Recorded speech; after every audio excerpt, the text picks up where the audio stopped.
I'll just start talking. Okay. Tell me when. Go ahead. Oh, we're on. Oh, yeah. Another story about a satire of From Here to Eternity. Apparently, in fact, it's a fact, the famous producer watched the show and was laughing. His wife said, "You fool, they're making idiots of the You did a serious movie and they're making fun of it." Sued him. He did. And the suing is an important case. The question was, were we allowed to use an entire plot when we satirize? Were we allowed? Yeah. Let me try it again. The question was, were we allowed to do satire using an entire plot rather than just a scene here and there? And the judgment was we are allowed, and that became a very important point. Now there's a hell of a lot of satire. You can use the whole plot as long as you make fun of it. Or it's satirized. Do you have a favorite show sketch if you had to just pick one? Well, I think This Is Your Story is perhaps the funniest. Yeah. There's another, yeah, but that's a good choice. As the show went on, what kind of pressure was everybody under? Well, it becomes a little more and more difficult. I mean, how many crazy German professors can you have? You know, crazy doctor, crazy engineer, crazy lawyer. That becomes very, very difficult. Even the domestic sketches, they don't go on forever. You know, so that all of it became difficult. In fact, towards the end of Caesar's Hour, to jump, we began to repeat a lot, a bit too much. We repeated sketches because it was just too much, or we were getting a little lazy, who knows? Now, how did these various personalities react to the stress, to the pressure? How did Sid handle it? Well, we're going into a personal level. The only reason I would mention it is that it appears in his biography. It appears in other writings by the people who were there. That has to do with Sid's having to drink because of the pressure and so on. I don't want to go any further, any details, but it became, I think, serious towards the end, as he himself, Sid himself, says in his book. Where Have I Been, it's called. So that's what all I can say about that. How did everyone else handle the stress? Was it exhilarating, or was it exhausting, or both? Okay, that's... The attitudes are many and confused in a given conference. There was anger. Anger at oneself that one didn't come up with the line that someone else came up and say. Mm-hmm. There was fear that if you didn't give too many jokes, have too many jokes accepted, you'd have a problem. There was envy because of the competition. All these big names, most of them in the second show, Caesar's Hour, had all these emotions. They had to have it, and that's what made the show great. But with all that fear, on either show, no one was ever fired, was it? No. There was one interesting case. Guy came up, somebody brought him up. He was sitting beside me. We had a conference, and he says to me now and then, "That's amazing. How could you do all that? Where'd you get all these ideas? Isn't that marvelous? Look at that. He just came up with that." So this guy lasted about 2 minutes. As an example, was fired. Mm-hmm. I told Sid or whatever it is that he doesn't belong in the room. But once somebody was there. Yeah. Oh yeah. No one else was. No one else was Was fired. the fear of of being fired, or was it a No, fear not really. of It's a looking bad? no, fear of losing your position as a brilliant young man. That's it's a commendable fear. I mean, it doesn't rip you to pieces. I mean, it doesn't stop you from trying again and so on. Now, I think it's interesting that I think all of the writers on both shows Yes, were musicians. that's an interesting point. Yes, a lot of them were. Yes, a lot of them were. Yes, I guess there's a connection between music and theater of any form. Gelbart plays the saxophone. Yes. You played the piano. Yes, and Um, Lucille, Lucille played the piano. fine musician, and a couple of others. The thing is, to know music helps you. You know where the second theme comes in. That is, where is the conflict coming in? Is it too soon or not? You know, and there's a development exactly matching the development of a sonata form.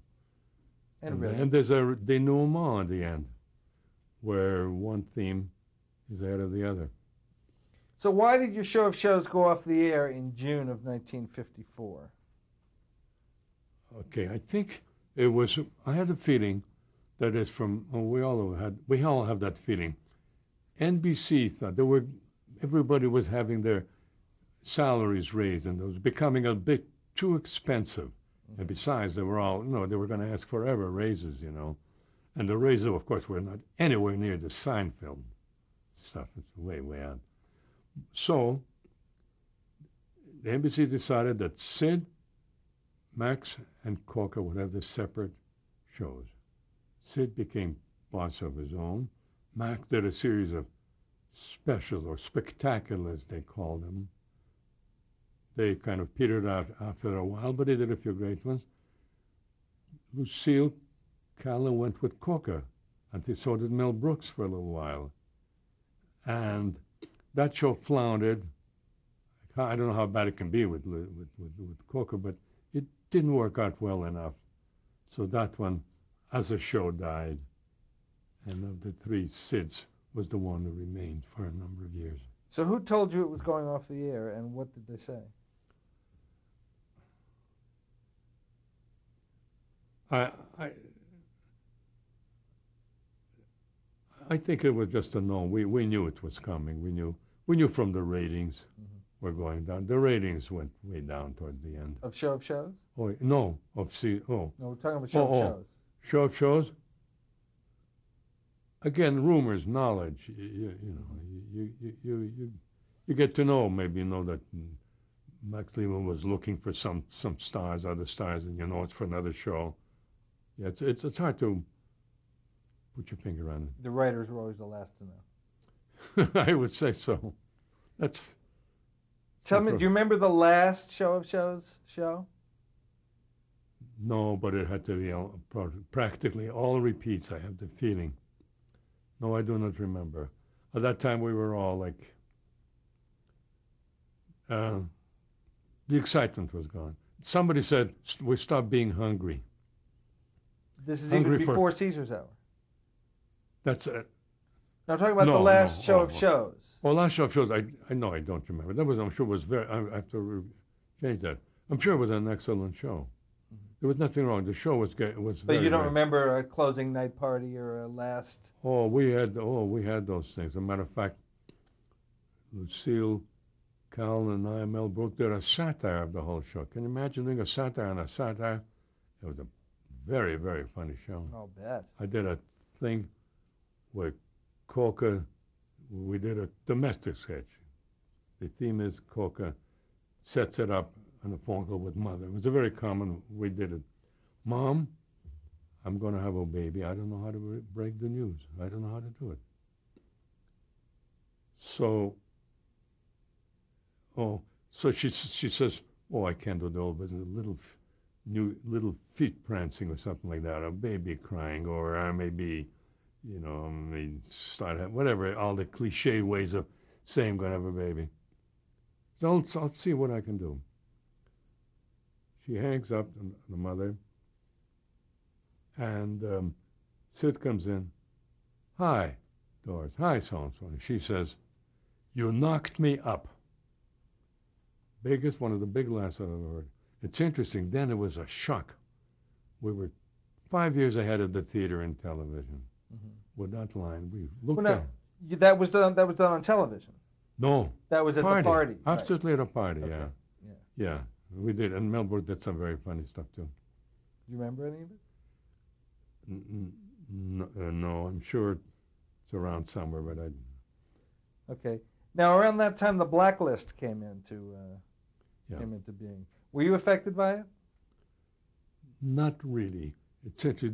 That I would say is an addition, an important addition to turn this group of people, these writers, to make a plot out of it. That was the plot idea.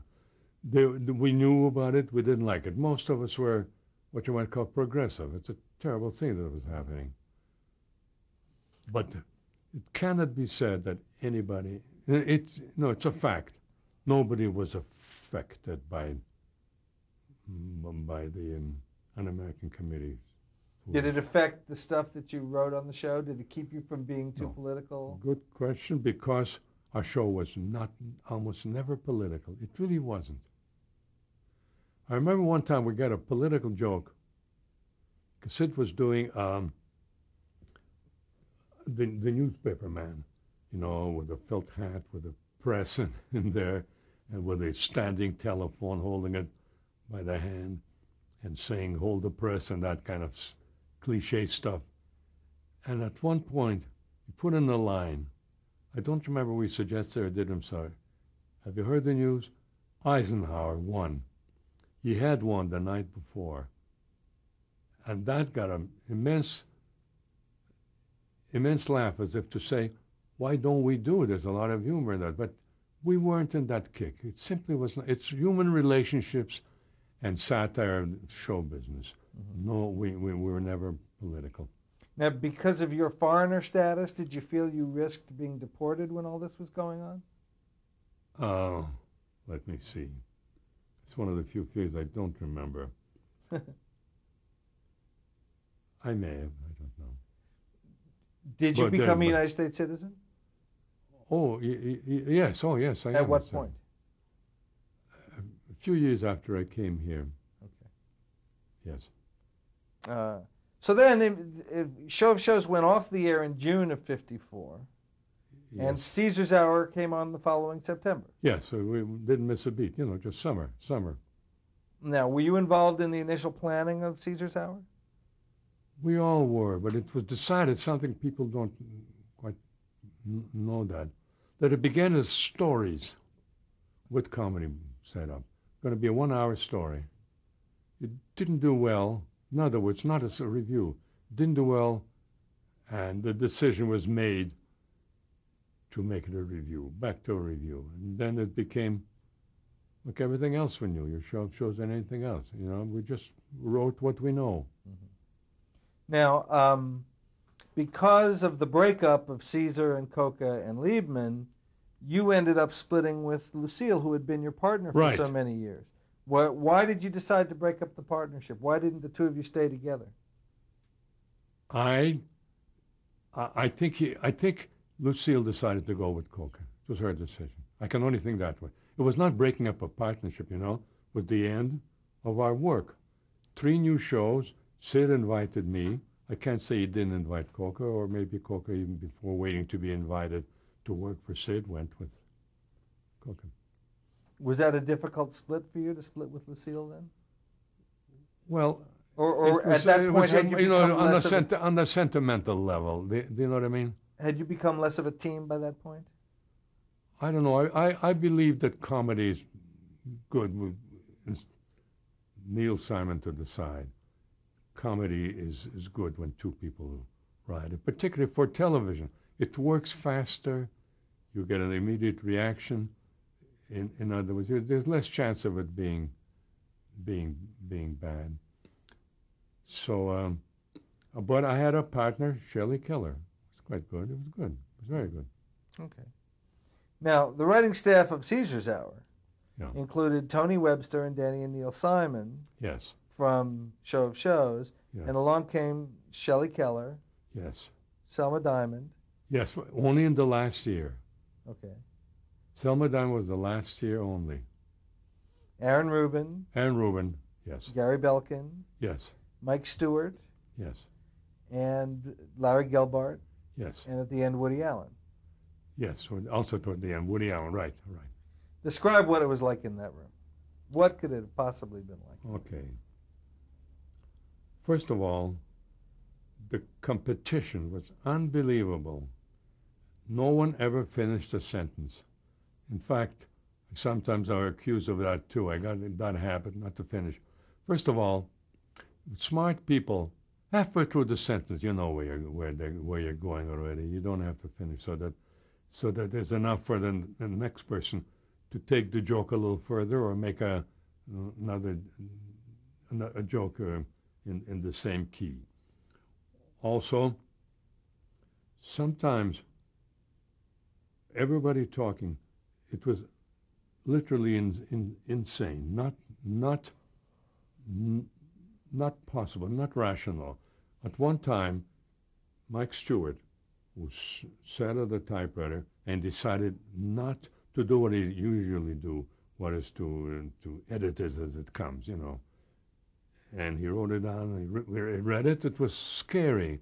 Are these reasonable people putting all those ideas because everybody's so anxious to be heard and to be appreciated, to be laughed, to be given a laugh, that insanity occurred. Well, that's a general picture. It was very, very rough. At one point, I found myself with great difficulty. I just couldn't for a while. I couldn't fall. I shut up for a while. In fact, for weeks maybe. That scared the hell out of me. It was so powerful. Besides, I had done it already more, you know. I had done all that for 4 years, so that. But your responsibility was that of head writer. How do you control a room like that? Well, okay. Here, there's an interesting thing. In your shows, was it, I think, a reporter came from the Philadelphia Inquirer, and for the first time, an outsider saw and knew exactly how show was written. So, in contradiction to the shows written where all these brilliant people at the end were talking all at once, those shows were literally not as clean, not as well ordered as this one, because here there was a head writer. There was a head writer who said, no, we can't do that, it's unreasonable. No, we can't do it 3 times. We can't do it 3 sets to make the same joke. No, I'm repeated saying things like that quite often. And at one point, I said, I think there's enough here, and it's time to start writing because we're going a little wild with the ideas. And then 2 people were set aside to actually do the show. And a lot of the jokes weren't repeated. The story changed a lot, and there was a powerful ending. I think Larry was one of the writers who finally was one of the people who did the final script. And it was a very, very good show about holding up a bank. The one guy suggested, let's do a run, a trial run. Let's hold up a bank. And then, so we'll know how to do it. And this time, since we don't want to, it's only a game, we'll leave the money. And let's try it 3 times. Now, it's funny, that's a funny idea. I don't remember how it ended up. Somebody said, let's try it 3 times. That's out of the question. Sounds funny when you say it, and so on, you know. But all contributed very interesting ideas, some of which had to be cut out at the end. In fact, at the end, I said to Sid, very little of these jokes will end up on the screen. And he said, no, it's mostly there. Well, the proof can be tested. I don't know. I'd like to see. I haven't seen that sketch. It's got to be very interesting to see how it compares with the story conference. I would imagine that one of the key factors in Yeah. getting material onto the show Yeah, was the ability to sell it and perform it in the room. absolutely. That's why Mel was great in that. Well, I must go Well, back that's to. what I wanted to get to. Since Mel was clearly, and as he proved later, such a gifted performer, Yeah. why on neither show did anyone ever think of putting him on the air? I don't know. It's an interesting point. Mel Brooks thought of himself as a great comedian that already at the time. There's an interview in New York Times in which we discuss all these questions. And Mel Brooks suggested he knew he was a big comedian already. Let me go back to the end where I kind of belittle slightly what comes out of those large conferences in Caesar's Hour with all those geniuses. There was the picture you get when you watch Sid Caesar's. 10 from your show? No, Sid Caesar's Hour, the 2-hour interview with all the writers. Right. You get the picture that most of it was done with story conference. Not so. Somebody had to write, sit down and write. Somebody had to take that mess of ideas and give it a form.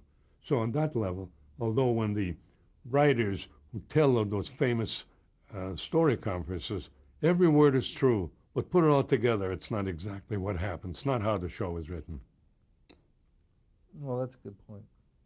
But back to Mel. Did he try to get on the air in those shows? No, I don't think so. His beginning of the air, beginning was from the 2,000-year-old Jew. Uh-huh. Or 2,000-year-old man or Jew, whatever. Okay, well, now we have a lot of new characters. Why don't you give us little sketches of some of these people? Start with Shelley Keller. Okay. Keller appears in Neil's show quite well. He's constantly joking on all the time. I remember one incident. He said he was walking in the corridor, and not the corridor where shows like the Carol Burnett show and a couple of other, and the Judy Garland, and he was yelling, "I got the joke, I got the punchline." So I walked back along the corridor and said, he hasn't got it. Just a plain silliness, but he had to feel that it came from him a lot, and a lot of it did, of course. But that's him. Afterwards, he did very well. He went with Larry Gilbert and wrote a few movies with him. Mm-hmm. Selma Diamond. Selma Diamond. She was really like a bitter lady, very, very interesting. She sat and knitted all the time, and she had a mile-long scarf by the end of it. But her is just jokes, and very clever anti-male jokes. Let me tell you a story about her. I was sitting with Edith in the restaurant. She was with us, and a woman comes in with a magnificent fur coat. And she said, "Look at her trying to make it be a long day before I have to go that far." A couple of months later, she walked in with a huge fur coat. Like she gave up with just being clever. She had to look a little bit like a woman, play the woman role, which is perfectly okay.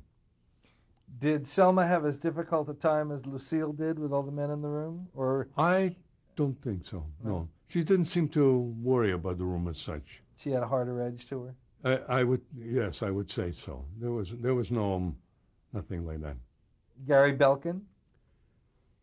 Belkin, again, he's a little undervalued.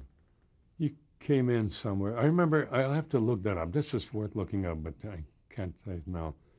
The takeoff on Sunset Boulevard, there was a line which turned it into a great takeoff, and he did it, and I don't remember what it was. But he was clever, very quiet, didn't yell, he was not the overly competitive type at all. And he ended up doing some stuff for PBS, the children's shows, songs. He did well. Tell us about Mike Stewart. Mike Stewart. Now, there's a great story there. Mike Stewart used to come in an hour or two earlier, before all of us. His mother would take him there by car. I don't think he drove a car. And he'd write his own pieces, his own stuff. Bye Bye Birdie, he wrote before we started working for our show, you know. And then, of course, he wrote 42nd Street and many other things. He was one of successful in terms of fame and, you might say, finance. He extremely did extremely well and had he had a villa south of France. He died quite early. And he was an outsider as well, wasn't he? Oh, yes, very much. Now, to go back while he was sitting, he would type. He was very clever at cutting out stuff that wasn't useful and so on. So he was very useful and very nice young man. Yeah. Mm-hmm. And then along comes Larry Gelbart. Okay. What do you remember meeting Larry? No, I guess in the room, I guess, when we started. I don't remember a meeting with Larry as such, you know. But Larry, he was the type that whenever he opened his mouth, you just put it down. You don't change a line, that's it. When he has an idea, that's it. He was like perfection, you know. He, on that level, was extremely good. I think when it came time to write, he worked at one point, with Woody Allen. And so on. I don't remember who he worked with before that, or he may have written some stuff himself. But anyway, he is the most socially conscious man I know. He's a serious man, funniest ad-libs in the world, and so on. He's just doing extremely well now. He's just top of the world. Among writers, he's the writer among writers. I would say that. And what were your impressions upon meeting Woody Allen? He didn't open his mouth for a long time. He just sat there quietly, scared. But as I said, when he began to write with Larry, there's no question that he contributed immensely. There's no question. He never does join those meetings, those groups like the Caesar's Writers and so on. He's very busy or whatever it is. But he does not. He doesn't like coming to Los Angeles anyway. Maybe that's it, yes. Okay, time to change tape.